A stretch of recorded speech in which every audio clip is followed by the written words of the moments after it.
같이 하나님 말씀 보도록 하겠습니다. 하나님께 주시는 말씀은 전도서 2장 말씀입니다. 2장 말씀 전체를 한번 읽어보도록 하겠습니다. 교독하겠습니다. 1절입니다. 나는 내 마음에 이르기를 자 내가 시험 삼아 너를 즐겁게 하리니 너는 낙을 누리라 하였으나 보라 이것도 헛되도다. 내가 내 마음으로 깊이 생각하기를 내가 어떻게 하여야 내 마음을 지혜로 다스리면서 술로 내 육신을 즐겁게 할까? 또 내가 어떻게 하여야 천하의 인생들이 그들의 인생을 살아가는 동안 어떤 것이 선한 일인지를 알아볼 때까지 내 어리석음을 꼭 붙잡아 둘까 하여 여러 동산과 과원을 만들고 그 가운데에 각종 과목을 심었으며 남녀노비들을 사기도 하였고 나를 위하여 집에서 종들을 낳기도 하였으며 나보다 먼저 예루살렘에 있던 모든 자들보다도 내가 소와 양 떼의 소유를 더 많이 가졌으며 내가 이같이 창성하여 나보다 먼저 예루살렘에 있던 모든 자들보다 더 창성하니 내 지혜도 내게 여전하도다. 그 후에 내가 생각해 본즉 내 손으로 한 모든 일과 내가 수고한 모든 것이 다 헛되어 바람을 잡는 것이며 해 아래에서 무익한 것이로다.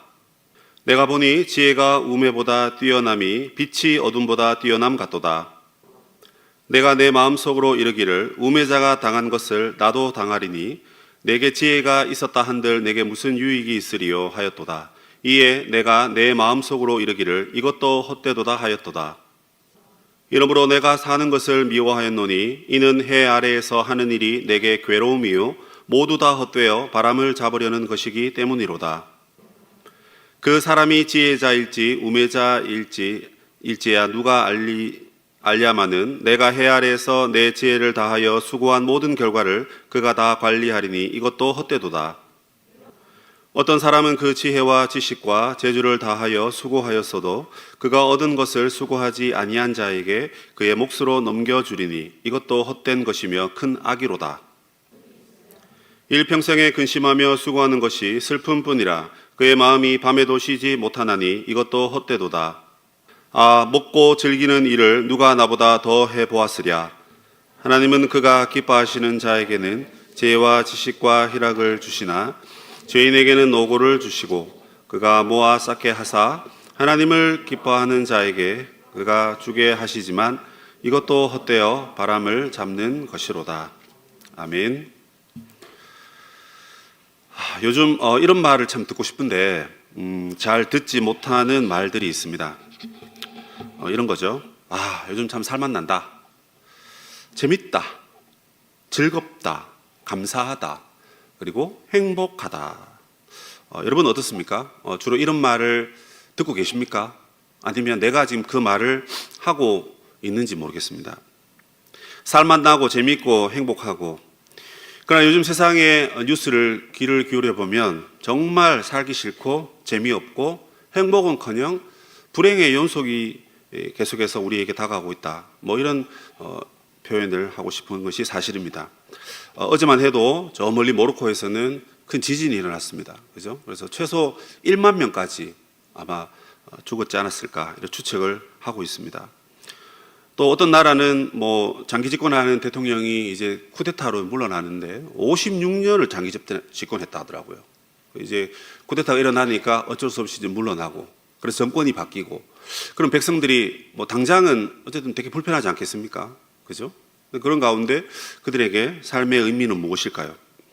또한 전 세계적으로 기상이변으로 인해서 지구촌은 지금 끊임없이 어려움을 겪고 있다. 그래서 부정적인 일들이 가득하다. 그래서 삶의 행복은 저 멀게만 느껴지는 것이 오늘 우리를 이 시대를 살아가는 저와 여러분의 삶인 것 같습니다. 인간이 동물과 다른 큰 차이점 중에 하나는 행복이라는 것을 추구한다는 것입니다. 사람은 누구나 태어나서 잘 살고 싶고 잘 되고 싶고 그래서 그걸 행복이라는 단어로 내 인생을 정리하고 싶어하는 것이 인간의 감정입니다. 사람들은 논리적으로 생각하고 체계적으로 또 통합적으로 판단하기 때문에 내 삶이 행복한지 안 한지 행복하지 않다면 행복한 삶으로 가야 되겠다 해서 삶을 정돈하고 또 그렇게 만들어가는 능력이 있는 것이 인간입니다. 그래서 동물과는 다르게 사람은 행복을 추구하게 돼 있고 또 행복을 느낄 때 진정한 삶의 보람을 느끼는 것입니다. 그런데 여러분 행복이 무엇입니까? 행복이라는 것은 내 삶의 만족을 느끼는 감정입니다. 만족. 즐거움. 그래서 내가 원하는 대로, 그게 선이든 악이든 간에 어쨌든 내가 원하는 대로 그게 이루어지면 그게 이제 행복인 것입니다. 그래서 사람은 늘 그것을 추구하고 살아간다는 것입니다. 기본적인 욕구가 충족되었을 때, 내가 목마름이 있는데 목마름이 채워지면 그게 행복입니다. 아주 간단하죠. 별거 아닙니다. 그런데 이 욕구 충족뿐만 아니라 한 걸음 더 나아가서 이제 내가 기대했던 것을 이루었을 때 성공했다는 거죠. 그죠? 이건 이제 기본적인 욕구보다 조금 더 나은 성공을 말하는 것입니다. 또한 내가 전혀 기대하지 않았는데 누군가가 나에게 유익을 끼쳤을 때, 이게 정말 어쩌면 행복인 것 같기도 합니다. 그러나 더 성숙한 사람은 나의 헌신으로 상대방에게 유익을 주었을 때 그게 기쁘다 하는 것입니다. 며칠 전에 뉴스에 보니까 어떤 아주머니가 돈을 막 모아서 5천만 원 돈다발을 모아서 갖고 왔다. 코로나 때 힘들 때 잔돈을 이렇게 모으다 보니까 뭐 이렇게 됐다. 뭐 거짓말 같아요. 잔돈을 모았는데 5천만 원을 모으면 도대체 그러면 수익은 얼마나 된다는 거죠. 어쨌든 좀 과장되긴 한 것 같은데 그 아주머니 그 돈다발을 갖고 와서 이거 나보다 더 어려운 사람을 위해서 써주세요 하는데, 제가 봤을 때 그 5천만 원의 유익을 받는 사람이 기쁘지 내는 사람이 별로 기쁘지는 않을 것 같아요. 여러분들이 러비아나 유디코 생활하시면서 회비 내시면서 기쁜 적 있습니까? 회비 내시면서, 야, 우리 공동체니까 우리가 만들어 가야 돼. 그래서 내가 회비 5천 원 내라 하는데 애따 나는 10,000원 내야지. 딱 내고 와 너무 기뻐. 이런 적 있으세요? 헌금 내면서 하나님께 예물을 드리면서 우리가 기뻐한다. 이게 근데 진정한 행복이랍니다, 여러분. 내 돈을 내가 썼는데, 내가 헌신했는데 남이 유익을 받기 때문에 내가 기쁘고 남도 기쁘고, 그래서 거기에서 우리는 행복을 찾을 수 있다, 이렇게 얘기합니다. 현 시대를 살아가는 우리는 이렇게 많은 것들을 누리고 또 소유하고 있지만 아직까지 우리 안에 저 행복은 저 멀리 있고 먼 나라 이야기 같다, 그런 생각을 하게 됩니다. 여러분 아시는 파랑새라는 그 동화 이야기가 바로 이 이야기인 것 같아요. 그런데 이 행복이라는 것은 과거에 이 시대를 살아가는 사람들에게도 인생의 궁극적인 목표였고 궁극적으로 도달해야 될 그 가치였습니다. 그래서 수많은 사람들이 행복을 찾기 위해서 많은 노력을 했죠.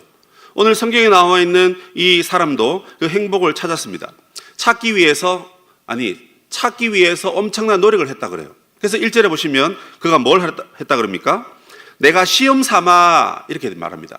이 시험이라는 게 뭐냐면 이제 실험을 했다는 거예요. 내 인생을 쭉 살펴보면서 내가 과연 무엇을 하면 내 안에 행복이 찾아올까, 이걸 바라보고 생각하면서 목표를 삼아서 열심히 노력하고 추구했다라는 것입니다. 그래서 그가 첫 번째 추구한 것이 무엇입니까? 그 첫 번째 추구는 바로 쾌락입니다. 내가 무엇을 하면 나를 즐겁게 할 수 있을까? 그래서 나를 좀 기쁘게 하고 싶다, 즐겁게 하고 싶다, 뭐 이렇게 열심히 찾아다녔습니다. 그리고 2절에 보니까 이 웃음에 관해서 열심히 찾아다녔는데 이게 미친 짓이다, 희락에 대하여 이건 아무 소용이 없다, 이런 얘기들이 들리는 거예요. 그런 와중에 3절에 가보면 이 솔로몬이 술을 대합니다. 우리가 보통 한국적인 문화와 기독교 가치관에서 술은 무조건 나쁜 것이고 안 좋은 것이고 뭐 그렇다고 뭐 술을 하라는 건 아닙니다. 그런데 성경적인 관점에서 봤을 때, 특별히 이 전도서에서 또는 구약에서 말하는 술은 여러분 기쁨을 주고요, 그리고 어떤 삶의 뭡니까? 그 피로 회복을 주는 것이 술의 효과입니다.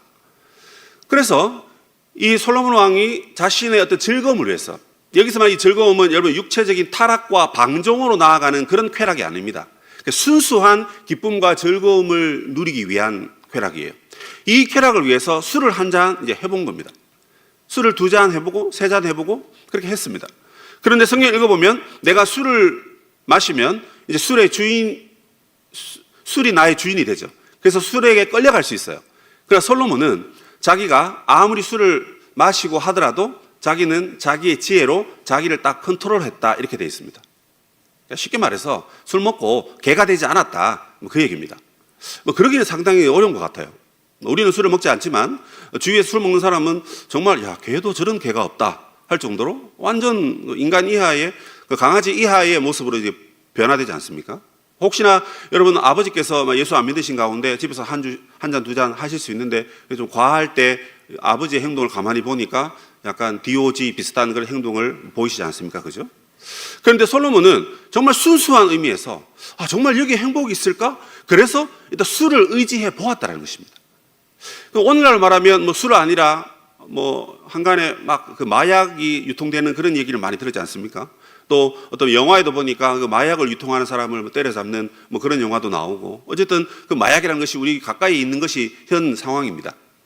그런데 술과 마약 뭐 이런 것들을 어쨌든 의지해서 공허하고 의미 없는 내 삶에 좀 뭔가 새 힘을, 새 바람을 불어넣고 싶다. 그래서 그걸 붙잡았다 하는 것입니다.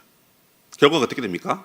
결과는 힌트를 드리면요, 한 3개 정도 얘기할 건데 다 허무함이고 다 아무런 가치가 없었다는 것입니다. 그러니까 여러분, 혹시나 뭐 사귄 분들이 서로 헤어졌다거나 또 뭐 양다리 걸쳐가지고 그걸 나중에 알아가지고 마음이 상했다거나 어쨌든 뭐 바람을 맞았다거나 이성교제 가운데 그런 뭐 아픔이 있을 수 있어요. 그런 사고는 뭐 언제나 있는 법이고 잘 피해 가야 되는데 어쨌든 그런 게 있을 수 있습니다. 그럼 그걸 이제 해결하기 위해서 내가 이제 술을 한 잔 걸친다라는 겁니다. 술을 한 잔 대한다는 겁니다. 그럼 그게 내 불행이 내 행복으로 바뀔까? 없죠. 그런 건 없죠. 그런 건 없죠. 솔로몬도 그걸 얘기합니다. 두 번째로 그가 신경을 썼던 것은 무엇이냐면 4절에 보면 나의 사업을 크게 하였노라 이렇게 말합니다. 당시에 제일 잘 살았던 나라가 이스라엘이고요, 그 나라의 왕이 솔로몬이었습니다. 그는 그의 막대한 부와 명예와 이 능력으로 사업을 했습니다.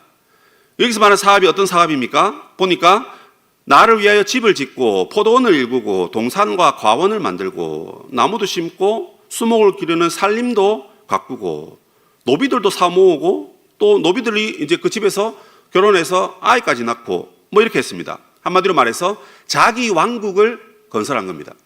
여기 나와 있는 이 말의 느낌은 창세기 1장에 나오는 2장에 나오는 태초에 하나님이 에덴 동산을 만드실 때의 이야기와 아주 흡사합니다.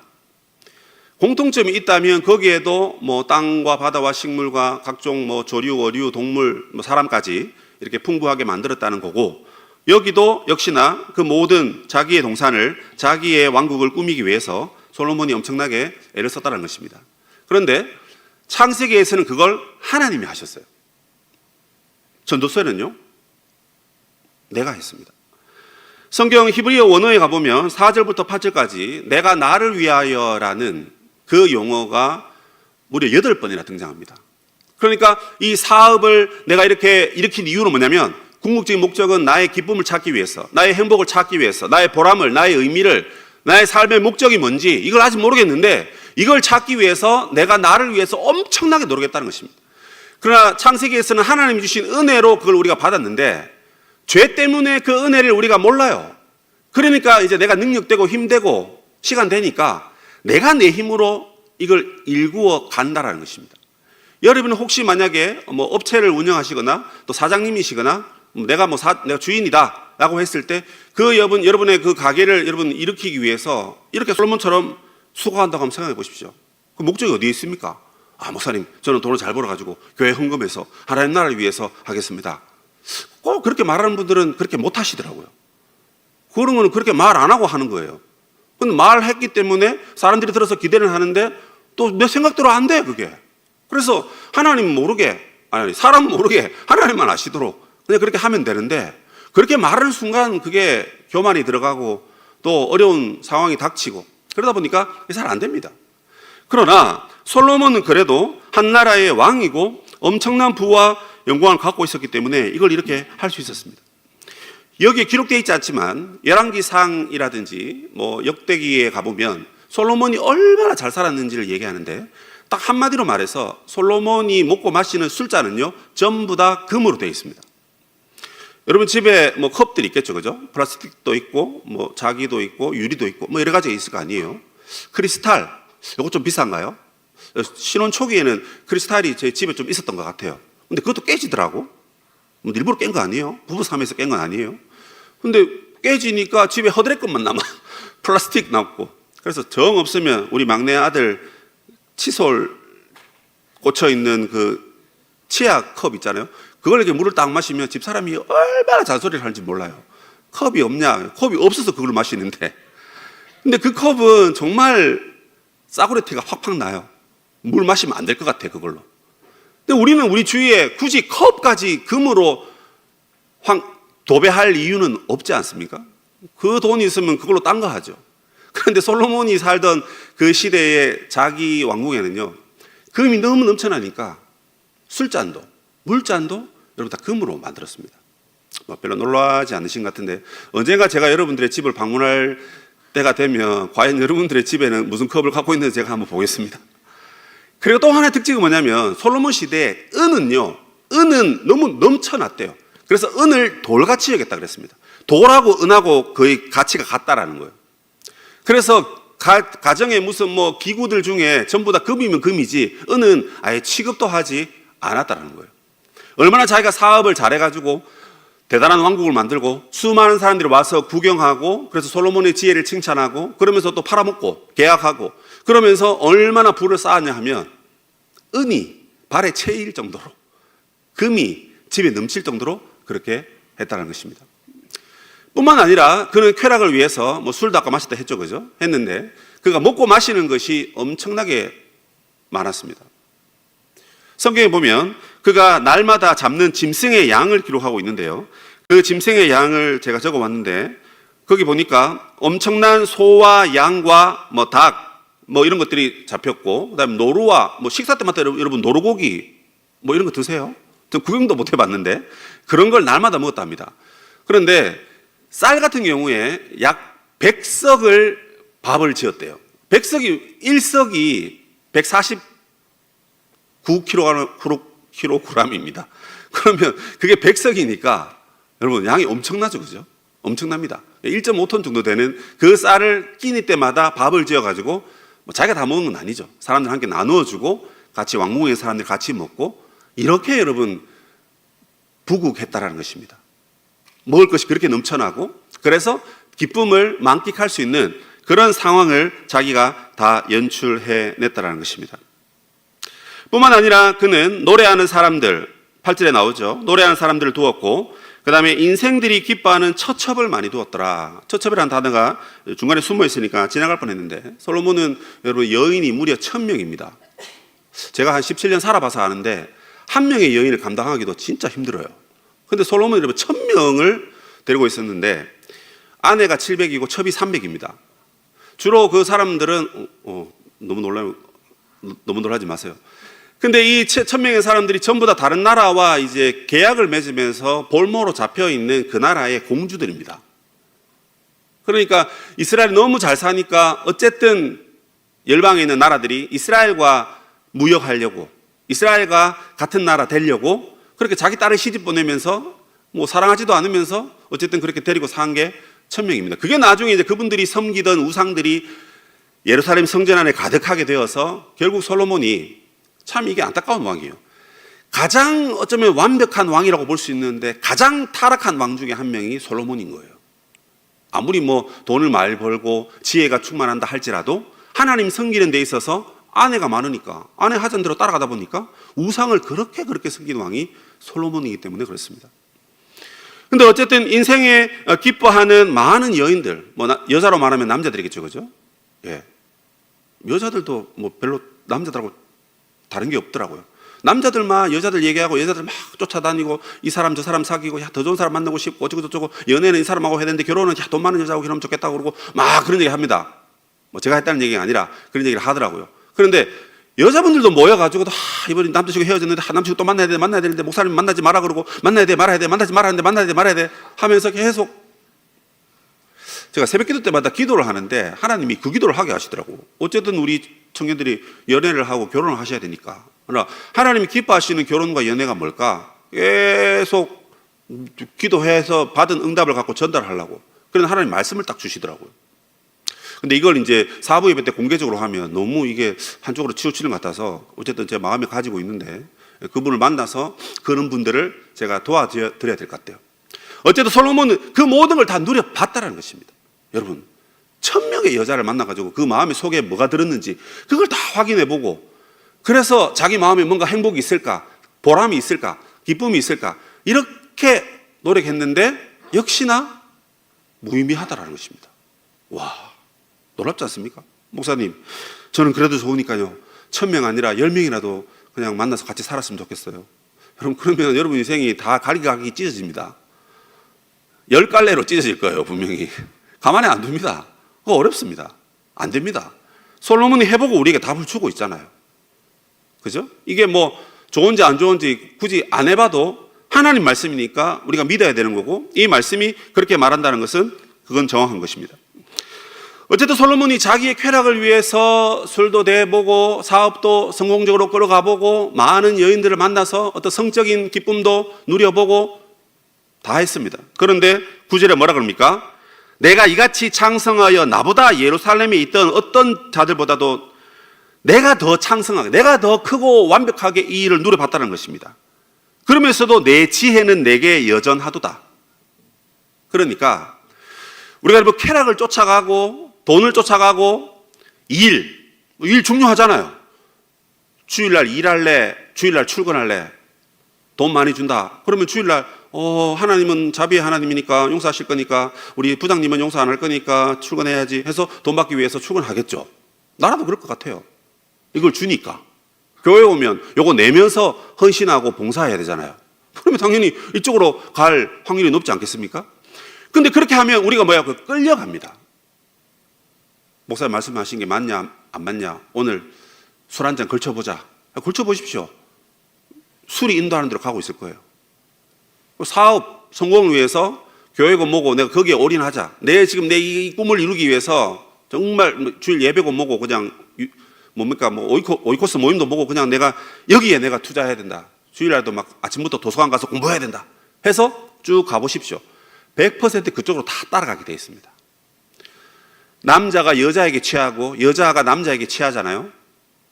그러면 거기에 눈이 뿅 가가지고 다른 사람 얘기 안 들립니다. 안 들립니다. 내가 잘못된 행동을 하고 있고 선을 넘는 행동을 하고 있음에도 불구하고 안 들려요. 왜요? 그게 나를 이끌고 나에게 영향력을 미치니까.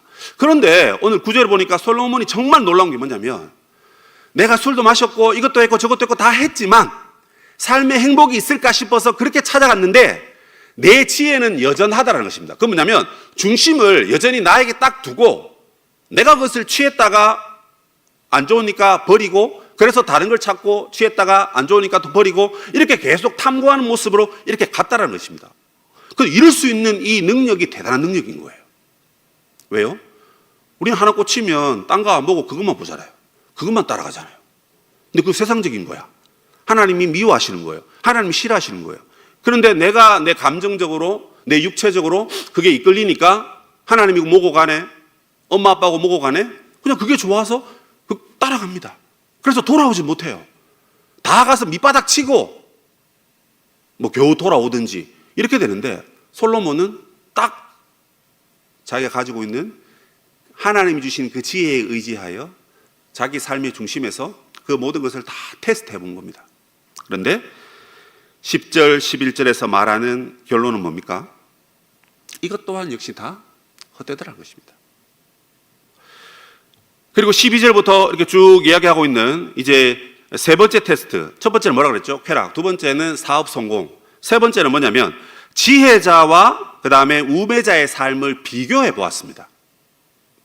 그러니까 지혜로운 삶과 어리석은 삶을 비교해 봤는데 거두절미하고 이것 또한 다 헛되더라는 것이에요.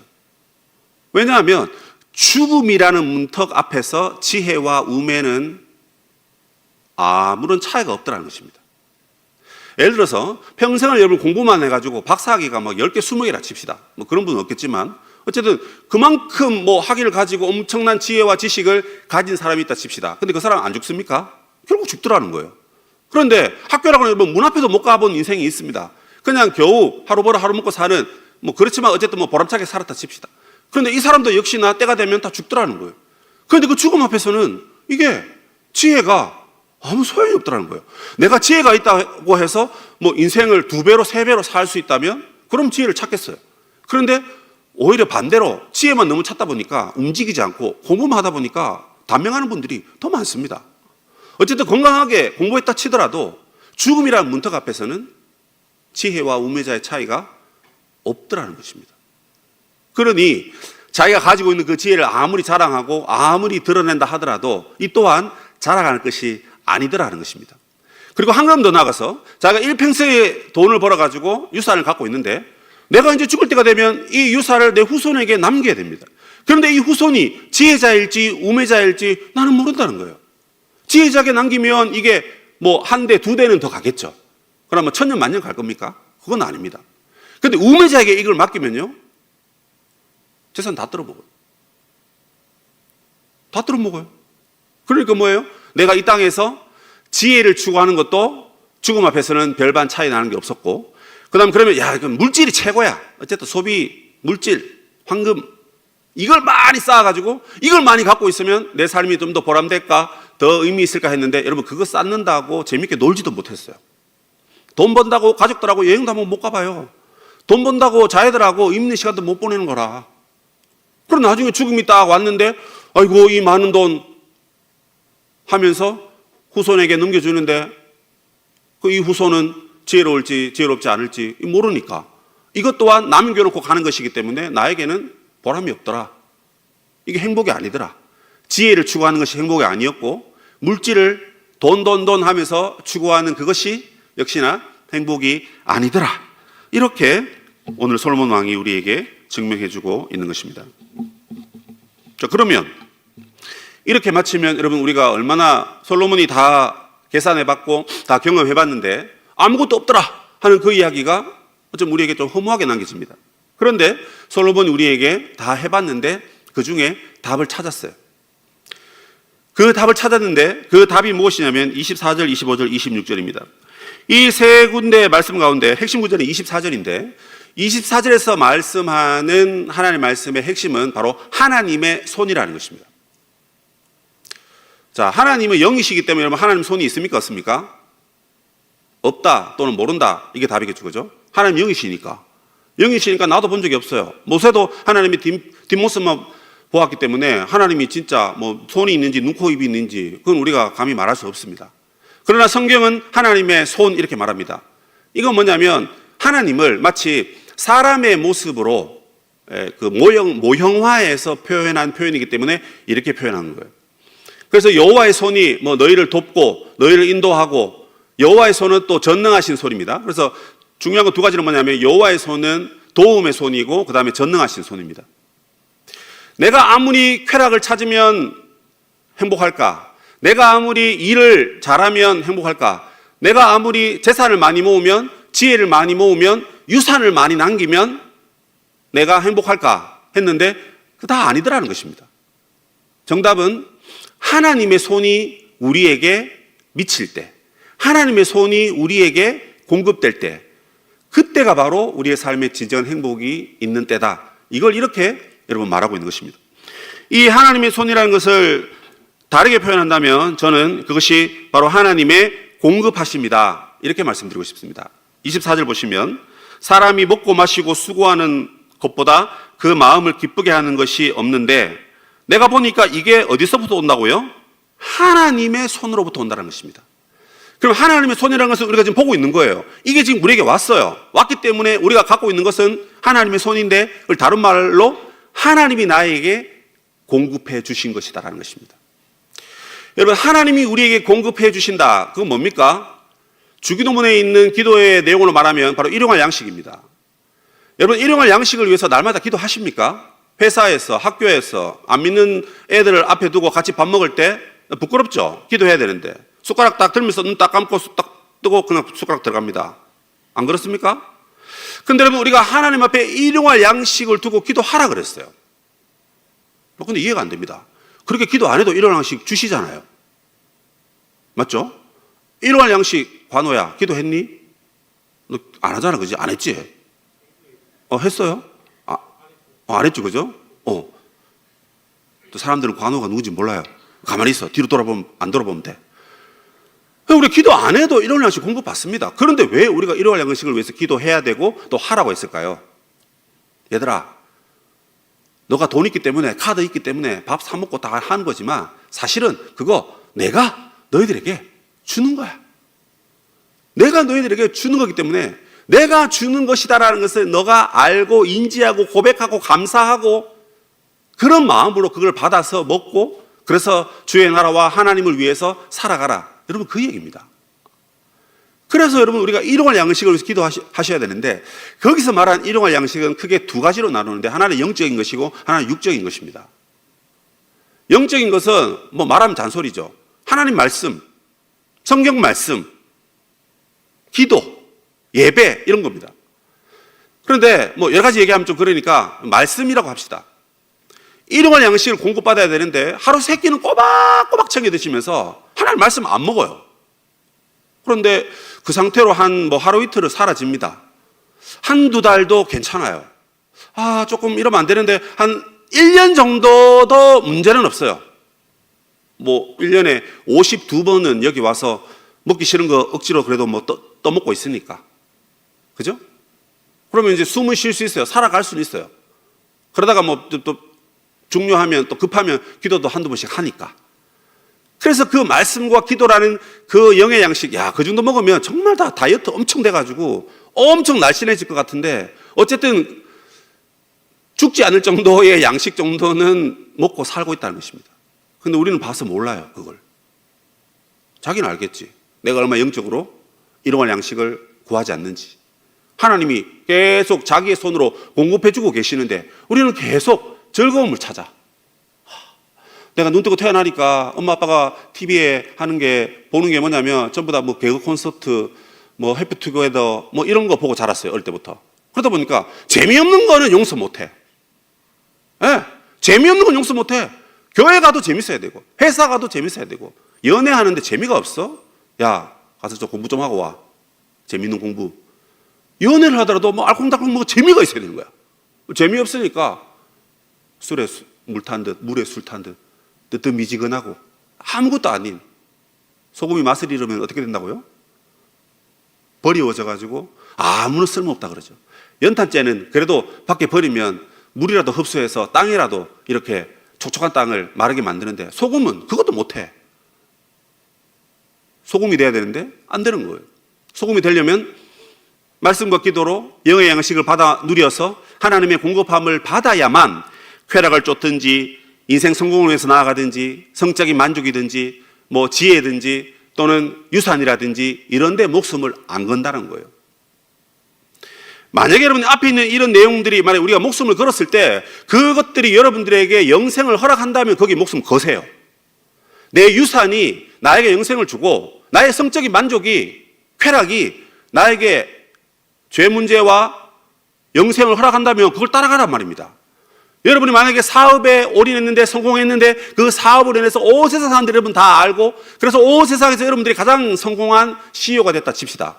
근데 만약 그것이 여러분들의 생명을 구원하고 여러분에게 영원한 삶을 보장한다면 제 말 믿지 마시고 여러분 판단한 대로, 경험한 대로 그 길로 가시라는 겁니다. 여기는 우리 모두의 지혜와 재산과 모든 우리의 명예를 다 모아도 아마 솔로몬보다 우리가 부족할 겁니다. 우리가 경험한 모든 걸 다 모아도 솔로몬의 경험을 능가할 수 없어요. 그만큼 이 위대한 왕이 본인 한 사람이 자기 인생을 실험해봤는데 다 아니더라는 것입니다. 하나님이 자기 손으로 손수 그냥 주시고 그리고 마시라고 주신 그 일용할 양식이야말로 우리에게 진정한 행복이고 삶의 가치더라는 것입니다. 그래서 여러분 첫 번째, 여러분 영의 양식을 날마다 드십시오. 영의 양식 많이 드셔가지고 배탈 나거나 병나는 일은 없습니다. 오히려 이상하게 눈물이 자꾸 흐르고, 오히려 이상하게 자꾸 그 양식 자꾸 먹고 싶고, 오히려 그 자꾸 먹고 싶어가지고 다른 거 다 차단하고 그냥 하나님 앞에 계속 나아가서 그냥 아무 말 없이 그냥 하나님을 독대하는 그런 자리로 점점점 나아갈 것 같아요. 마치 우리가 과거에 사춘기 때 괜히 엄마 아빠가 질문하면 왜? 됐어. 문이나 닫아. 그랬던 것처럼 다 차단하고 하나님만 만나고 싶고 하나님과만 대화하고 싶은 그런 현상이 일어나지, 이 영의 양식 많이 먹었다고 해가지고 탈나는 건 없습니다. 두 번째는 육의 양식입니다. 이 육의 양식은 기본적으로 우리가 먹는 음식물 뿐만 아니라 이 세상을 살아가면서 필요한 모든 것을 하나님이 다 공급하신다는 거예요. 왜요? 하나님의 손, 그 손은 전능하신 손이고 그 다음 우리를 살피시고 보호하시고 채우시는 손이기 때문에 그렇습니다. 그래서 집에 가셔서 구글에 하나님의 소원 이렇게 검색해 보세요. 그러면 관련 성경 구절들이 있을 거예요. 그 성경 구절을 이렇게 쭉 읽어보시면 시편이 아마 좀 많을 겁니다. 쭉 읽어보시면 전부 다 힘들고 어려운 상황 가운데서 하나님의 도움을 구하는 사람들의 기도의 내용이 들어있는데 거기에 보면 하나님의 손이 다 우리의 필요를 채워주시는 거예요. 근데 각양각색, 그러니까 다 다르다는 거예요. 다 다르다는 거예요. 나의 필요가 여러분의 필요가 같을 수는 없죠. 비슷한 건 있겠죠. 그러나 정말 똑같이 같은 걸 느끼지만 그러나 내 마음속에 정말 이거는 엄마도 아빠도 애인도 돈도 내 사업 성공도 나에게 채워지지 못했던 갈급함이야. 그런데 그 갈급함 누가 채워주시냐는 거예요. 하나님이 채워주시는 것입니다. 저의 경험은 솔로몬의 경험에 비하면 정말 손톱의 때만큼도 안 되는 경험이지만 그래도 조금 경험해 보니까 그 하나님의 채우심과 하나님의 공급하심이 있더라는 것입니다. 여러분도 충분히 그런 삶을 살고 누리실 수가 있는 것입니다. 앞서 여러분 파랑새 얘기를 했는데요. 이게 벨기에 동화 아닙니까? 꿈속에서 이상한 나라를 만나고 그래서 그 파랑새를 찾아야 그게 이제 행복이죠, 그죠? 되는데 막 찾아다니는데 나중에 깨보니까 파랑새가 실제로 있는 것도 아니고 찾아다녔지만 찾지도 못했고 알고 보니까 자기 집에 있는 새장에 갇혀있는 그 비둘기가 파랑새였더라. 약간 좀 허무하긴 한데 그런 내용입니다. 그런데 이게 아이들을 위한 동화가 아니라 사실 우리 어른들을 위한 이야기 같아요. 우리 주위에 정말 소중한 것들이 많이 있는데 이것들은 다 그냥 내려놓고 허무맹랑한 꿈을 쫓아가지고 이루어지지도 않을 그걸 가지고 찾고 있다는 거예요. 그래서 막 찾았습니다. 시간을 보내고 돈을 쓰고 세월을 흐르고 손해가 많아요. 손해가. 나중에 보니까 아니더라는 것입니다. 여러분 우리가 어디로부터 왔습니까? 하나님으로부터 왔죠. 어디로 돌아갈까요? 하나님께로 갑니다. 그럼 여러분의 삶의 기쁨과 희락과 만족, 행복은요? 하나님께 찾으셔야 됩니다. 그런데 하나님은 뒤로 딱 숨겨놓고 내 눈앞에 보이는 것만 찾아다니는 거예요. 나의 육체와 나의 정신과 나의 영혼을 지배할 그 세상의 그 문화 앞에 우리는 무릎 꿇고 좀 더 달라고, 좀 더 내 갈급함을 채워달라고 거기에 손 내밀고 그걸 여러분 찾아갑니다. 그걸 늘 바라봅니다. 그걸 늘 의지합니다. 바라보고 의지하고 찾아가고 그러면 그럴수록 마치 소금물을 마신 것처럼 우리는 더 갈급한데 그것도 모르고 계속 그것만 찾고 있는 거예요. 그런 연약한 인생들에게 오늘 솔로몬을 통해서 하나님이 우리에게 주시는 말씀이 바로 이 말씀입니다. 다른 거 찾지 말고 우리 인생의 진정한 행복은 하나님께 있다. 그가 자기 손으로 우리의 필요를 공급해 주신다. 연애하고 싶어가지고 안달나신 분들 계시죠? 그 당사자 찾기 전에 하나님 얼굴을 먼저 찾으십시오. 그러고는 연애를 하든지 결혼을 하든지 그건 아무나 하고 하면 됩니다. 왜요? 그 앞에 하나님이라는 문제가 하나님의 관계가 성립되기 때문에 그 뒤 것은 하나님이 알아서 하실 거기 때문에 내가 지금 그렇게 얘기하는 겁니다. 여러분들 아무나 만나고 아무나 결혼하세요. 그런 얘기가 아니고 하나님과 딱 붙어 있으면 하나님이 여러분들을 그냥 두시겠냐는 거예요. 가장 좋은 길로 인도하셔서 가장 좋은 사람과 가장 좋은 행복한 삶을 살게 하실 건데 그게 믿음이 없으니까 하나님을 쏙 빼버리고 내가 찾고 있는 거야. 백날 찾아보세요. 내 수준에 맞는 사람 만납니다. 나중에 딱 데려옵니다. 딱 보면 아이고 그래 이거 사 네가 하나님께 안 나가고 네 혼자 뛰쳐나가더니만 니하고 똑같은 인간 데리고 왔구나. 속으로 겉으로는 아이고 잘 오셨네. 아이고 반가워요. 우리 친구 사랑해줘서 너무 고마워요. 누가 데려갈까 싶었네. 형제님이 데려가시네. 너무 감사해요. 하지만 속으로는 그래 이런 거 그래도 하나님이 용납하시고 또 예수 믿게 하셔서 또 선한 길로 인도하시겠지만 이왕이면 처음부터 바른 길로 가자라는 것입니다. 어디 연애뿐이겠습니까? 여러분 직장 문제 또 개인적인 문제, 인간관계의 문제, 세상에 얼마나 수많은 문제들이 많습니까?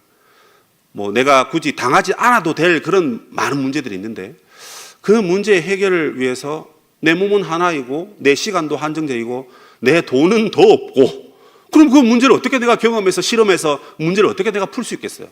못 풀어요. 하나님 말씀이 수많은 인생들이 어떻게 하나님을 섬기고 살았는가 하는 그 이야기를 해주고 있기 때문에 그들의 이야기를 경청하면 됩니다. 그리고 그들의 이야기를 경청하는데 하나님께서 기도하는 가운데 우리에게 찾아와서 말씀해 주십니다. 얘야, 네가 지금 그 말씀을 보고 있구나. 내가 지금 너에게 주고 싶은 말이 바로 그 말이다. 네가 그 말을 마음에 새기고 더 이상 다른 것에서 만족을 찾지 말고 너의 그 갈증은 오직 여호와 하나님인 나만이 해결해 줄 수 있다. 나의 손을 붙잡고 나와 함께 가자. 주님이 오늘 저에게도 또 여러분에게도 그런 말씀을 주시는 것 같습니다. 여러분, 삶의 만족은 어디에 있다고요? 하나님의 손에서 발견할 수 있습니다. 이 말씀을 기억하시고, 여러분, 이 좋은 계절 아닙니까? 가을. 너무너무 좋죠, 그죠? 네. 하나님과 더 깊이 만나시고 하나님께 더 많이 간구하시고, 그래서 하나님의 음성을 들어서 인생의 진정한 행복을 제대로 발견하는 우리 사랑하는 주의 청년들, 우리 성도님 되시기를 주님의 이름으로 축복합니다. 아멘.